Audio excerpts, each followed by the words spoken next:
Withdrawing money from Citizens Bank is a straightforward process. Follow these steps to ensure a smooth transaction. Step 1. Locate an ATM or branch. Find a nearby Citizens Bank ATM or branch.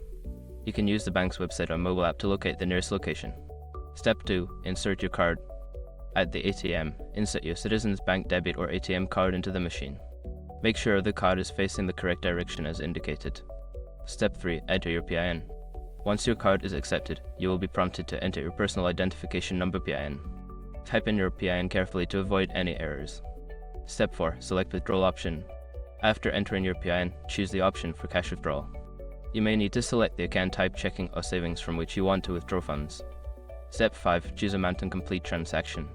Before filing a refund or dispute, use the SR.com link in the description to open the refund dispute deadline calculator and confirm your deadline.